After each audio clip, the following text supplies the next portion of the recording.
मुंबई महापालिकेच्या 2026-27 अर्थसंकल्पातील 800 कोटी रुपयांच्या निधी वाटपात मोठी तफावत समोर आली असून सत्ताधाऱ्यांना कोटींचा निधी देताना विरोधकांना लाखांमध्ये मर्यादित ठेवण्यात आल्यानं राजकीय वाद चिघळला आहे। सत्ताधारी नगरसेवकांना 2.25 कोटीच्या आसपास निधी देण्यात आलाय, तर विरोधी पक्षांना फक्त 20 ते 25 लाखांचा निधी मिळाला आहे। शिल्पा, आपल्या प्रतिनिधी आपल्या सोबत आहेत। शिल्पा, नेमकी कशा प्रकारे तफावत बघायला मिळते आणि या बाबतीत भाजप सत्ताधारी काय म्हणतात?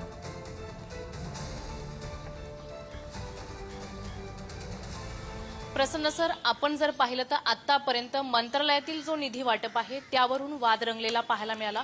मात्र आता जो हा वाद उफाळला आहे तो मुंबई महानगरपालिकेच्या 800 कोटी रुपयांचा जो निधी वाटप आहे त्यावरून उफाळलेला पाहायला मिळतोय। विशेष म्हणजे हा जो निधी वाटप झालेला आहे तो सत्ताधाऱ्यांना निधी वाटप जास्त झालं असल्याची विरोधकांची चर्चा रंगलेली पाहायला मिळते आणि विरोधी पक्ष जो आहे किंवा जे इतर पक्षातील गटनेते आहेत त्यांना देखील कोट्यावधी रुपयांचा निधी दिलेला आहे।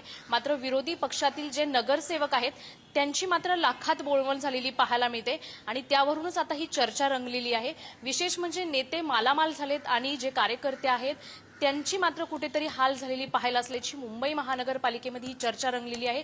मुंबई शहरातली जी विकास कामं आहेत त्या विकास कामांसाठी मुंबई महानगरपालिकेच्या अर्थसंकल्पात विकास निधी वाटप केला जातो आणि आता आपण जर पाहिलं तर मुंबई महानगरपालिकेची सत्ता पालट झाली आणि त्यानंतर हा जो अर्थसंकल्प आला त्यामध्ये हा 800 कोटी रुपयांचा निधी होता आणि जे सत्तेतले पक्ष आहेत आणि विरोधी पक्ष देखील आहेत किंवा इतर पक्षातील जे गटनेते आहेत त्यांना 2 कोटी ते 20 कोटी पर्यंतचा निधी मिळालेला आहे। मात्र जे विरोधी पक्षातले नगरसेवक आहेत त्यांना मात्र कुठेतरी लाखात बोलवण झालेली आहे आणि त्यामुळे आता विरोधी पक्षातला हा अंतर्गत वाद देखील चव्हाट्यावर आलाय। मात्र ज्या नगरसेवकांची लाखात बोलवण झाली त्यांना मात्र आता जो विरोधी पक्ष असेल किंवा इतर जे गटनेते आहेत त्यांना कशा प्रकारे तोंड देतात किंवा कशा प्रकारे सामोरे जातात हे देखील पाहणं महत्त्वाचं असेल। धन्यवाद शिल्पा, तुम्ही दिलेल्या